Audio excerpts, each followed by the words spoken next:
Hello, hi, my name is Edward Say. I'm with Gao Feng Advisory Company. We are a strategy and management consulting firm with roots in China.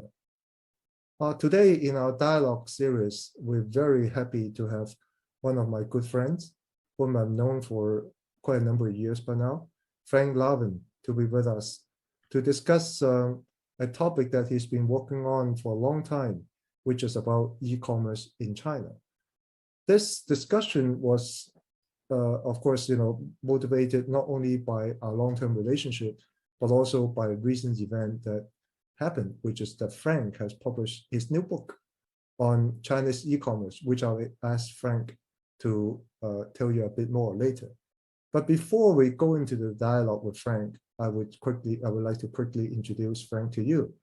I've known Frank for quite a number of years, and I've always known his very distinguished career, including a long time in politics, a long time in business, and also being an entrepreneur himself, also for a long time. But I would say that the one thing that really struck me when I was going through sort of Frank's background was that over the years, despite the different positions that Frank had taken, the one common underpin to his work is he's doing work related to China and helping China and the rest of the world, in particular the US, to do problem solving, to solve issues that are of relevance to either in the political world or in the business world, and whatever too as well. So that underpin is very important because without that underpin and the deep understanding of China as well as China's relationship with the Western world, it's very difficult to do Frank's kind of job really well. And I would say, from what I observed from the distance, Frank's career is really very distinctive because he has served in a number of very important political positions in the U.S. Government, in the U.S. administration. Before, I believe that Frank, I think you were a undersecretary for international trade at the U.S. Department of Commerce between 2005 and 2007, right? That's correct. That's correct. So, and also U.S. ambassador to Singapore from 2001 to 2005. Right. That's also very distinguished. And I also believe that you served some time in the past in various capacity in the Ronald Reagan and also George H.W. Bush administrations too, right? Before these positions that I just mentioned. That is correct. So, yep. So long time, and serving a number of very distinguished U.S. presidents. And then I believe you also, after that, you joined the private sector. You work mostly in the banking sector. Mostly in Asia Pacific here and including in Greater China. And I think a few years ago, was it like by now 8 years ago or roughly like that? Almost 11, we set up Export Now. 11, okay. Almost 11 years. Time flies. 11, yeah. 11 years ago, you set up Export Now, right? Right. Which I understand is a company that you try to provide help to international brands to really come to China and, participate in the growing China e-commerce market and be successful and be able to benefit from this growth from the China market, right? So I hope I described your profile right. Perhaps, Frank, you could also augment a bit about your background aside from what I've just said. Ed, thank you. First, thank you for having me on your webcast and having this discussion. I always learn when I have a chance to talk with you and always get more insight. So I really value this, and I hope I can maybe share some insight as well. So thank you for this chat. And yeah, I thought your introduction was very good. And you're completely correct. Most of my professional work is involved China-facing problems, China-facing solutions. My starting point is helping businesses do a better job. Benefits everyone. It benefits the workers, it benefits consumers, it benefits the business, the government gets tax revenue. So if we can provide a mechanism that allows for sort of orderly growth and expansion, more services, more product, this helps the whole economy, helps the whole country. Uh, this is true worldwide. It's certainly true in China, but the constraint for many American or many international businesses is simply lack of familiarity. They don't understand Chinese system. They don't have a China team. They are a little intimidated because there are significant language gaps, cultural gaps, political gaps. So they're a little bit intimidated by this. And so we try to help. We try to bridge these gaps. In a way, what we do in the e-commerce space is maybe a little bit what you do in the consulting or problem-solving space. But I think the principle is the same principle.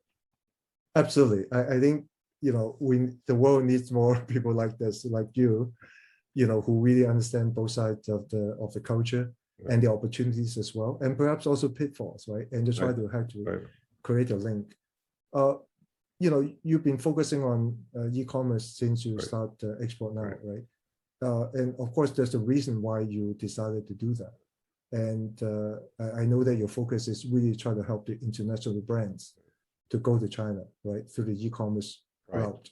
Right.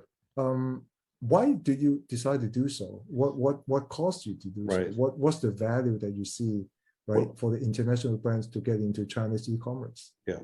Well, as we just discussed a minute ago, China can present challenges, market entry challenges, regulatory challenges, and so forth for the American brands or any international brand. Yeah. And even if you come to terms with those challenges, you still have the fundamental business question, which is the question of commercial success. So even if market entry is perfect, even if you do everything, no mistakes at all, maybe the Chinese consumer or the Chinese customer doesn't need your product, doesn't like your product, or maybe your message is the wrong message, maybe through price points, the wrong price point. So the point is there's the normal marketplace issues and challenges, even if you do everything perfectly. But so what's beautiful about e-commerce is it dramatically reduces the costs and the expenditures in doing this. That I would say China becomes the least expensive, the lowest risk market entry country in the world, because e-commerce is so big in China that the consumers is so digitally oriented that for a modest amount of money, you can have an e-commerce store and operations and address. So it doesn't intrinsically solve these commercial questions, but it dramatically reduces the cost. So now your break-even point is dramatically reduced. So you still have to make sure the Chinese consumer likes your product. You still have to make sure you have the right message, the right price point. But now instead of all of the cost of opening up a physical store or working in physical distribution, you're just working through e-commerce, and your odds of making break-even are significantly improved. Well, certainly those are the benefits, right? Right. But I'm sure there are also challenges, right? Yeah. What are the challenges? What are the key challenges? I think the big challenge is how do you understand the value proposition in a different culture? You might have a very well-established product, a very well-established message, very successful in your home market. And we say in general, that value proposition will be similar to your home market, but it might not be identical. And you have to find a way to allow the Chinese consumer to fall in love with your product. And I make this point, Ed, because typically in the home market, you are an incumbent brand, you are a legacy brand. You might be 100 years old. So high degree of familiarity, high degree of awareness, high degree of comfort. Every family in your home market uses your product, knows your product. Their mom and dad used your product. Everybody knows your product. So you don't have to court the consumer or explain yourself to the consumer. So some of the older established brands have lost some of that ability because they're so successful in their own. Indeed, sometimes we see in China, the younger brand, the brand that might only be 10 years old, is a hungrier brand, a more agile brand, a more digital brand, and they just are more effective in speaking with the Chinese consumer. In one of our conversations before, you did mention about a peanut butter case. Yeah. Peanut butter. Right. I just heard you talking about the challenges, right? And, brands who are, who have become very as accepted in the US But when Right. you go to a place like China, Right. it's totally new, right? Could you elaborate on that case Yeah, I as a think case to illustrate the challenge? and that's a really good point. I think peanut butter is an excellent example, meaning this is a product in every American household. Everybody's familiar with it. Everybody uses it. You certainly don't have to explain it. You don't have to show anybody how to use it. It's an everyday item, right? But of course, in China, it's still quite an exotic item. Peanuts are used in cooking. Peanuts are certainly part of the diet, but this peanut kind of paste, or what we call peanut butter, is quite unusual. And indeed, even sandwiches or snacks with peanut butter are a bit unusual. So you do have to explain what you're selling. Is it a health food? Well, it can be a health food. Is it inexpensive food? Well, it is reasonably inexpensive. Is it convenient food? It also has that attribute. It's very simple to make. It really helps moms. But you have to show and explain what this product is to allow the consumer to become familiar with it. So you'd have to probably sell smaller portions, because the Chinese household is not going to buy a large, super large bottle of this Sure. exotic product, right? So, and you might have to work on free tastings. You might have to work on special recipes and videos to show people how to use it, and you can build support over time. All right, but again, you are courting the customer. You are dating the customer to allow the customer to fall in love with you. Your peanut butter story reminded me of my pizza story. That pizza, right? Sure. Which 30 years ago, 30 years ago by now, actually, I was helping an American fast food company to enter the China market. Of course, at that time, there wasn't any e-commerce, Right. but the notion that you come in and you bring cheese to China, right? Right. And of course, cheese can be manifested in many different products, but pizza is one of the a key product, right? Yeah. And we were talking about, well, would the Chinese like to eat pizza? Of course, you got people who say, yeah, the Chinese would love to eat pizza. Or we also get people who say the Chinese will never like pizza because Chinese will never like cheese. Right. But of course, what we know today is pizza is doing very well in China. So you're right. Sometimes it takes very ingenious marketing. And of course, today, as you said, with e-commerce, you have more channels, more ways to communicate directly and more economically with the Chinese consumers about an idea, which was not possible in the past, right? But now the situation is much more available for brands who want to really come to China and tap into the market. Would you agree? Yes, and also I think there's 2 or 3 evolutions that have taken place just in 10 or 20 years. The Chinese consumer is more affluent than ever before. Yeah. The Chinese consumer is better educated than ever before.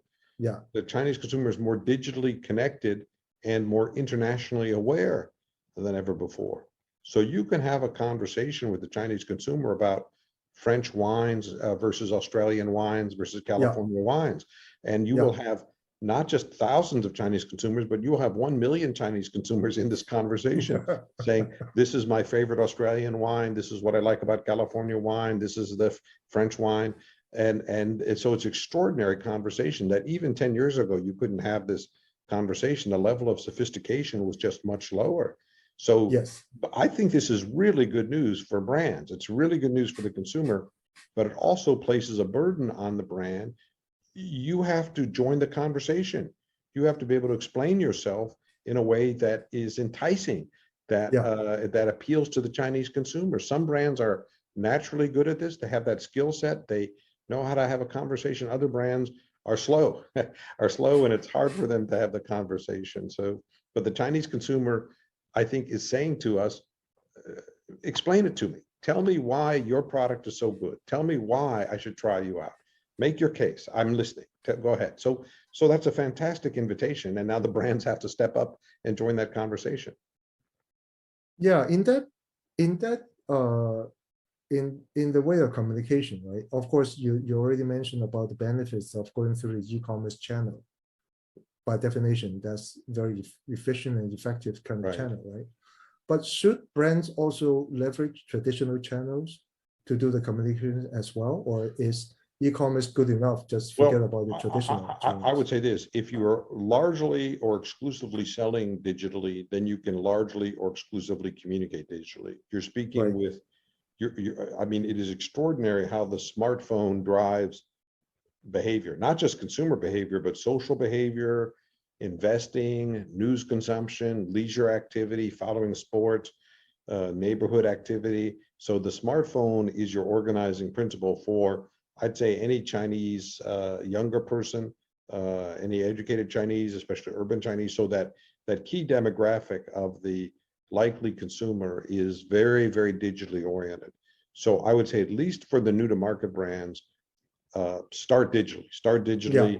As you get to a level of maturity, you can look at offline activity, bricks and mortar activity, pop-up stores, or even events, because a lot of activities lend themselves to real life events. If you're demonstrating something, a hair technique or a wine tasting, they lend itself to a real life technique, right? But the Chinese consumer is also very, very comfortable with that being shown digitally, right? There's no reason at all why you can't have a sort of, the equivalent of a Zoom cooking class and demonstrate a cooking product online, right? Right, exactly.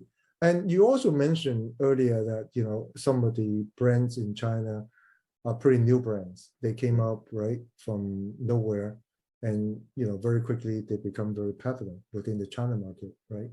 So for more incumbent traditional brands, how should they look at the Chinese competition, the local competition, right? Should they be afraid of them? Should they try to find way to better compete with them? How would you advise your international or foreign brands clients Well, to I'll take say on this, I think the local Chinese competition? brands have been remarkable in getting their game up and improving their effectiveness and their reach. So the Chinese brands are not asleep. They're getting better and better. In fact, the only element of this that helps, the only structural element that helps the international brands is that the sweet spot in the Chinese domestic market is much more in the middle market segment or the value segment of the market, because that's where the bulk of the population is. So that's where the brands tend to orient their messaging, which makes a lot of sense. They can capture that ground.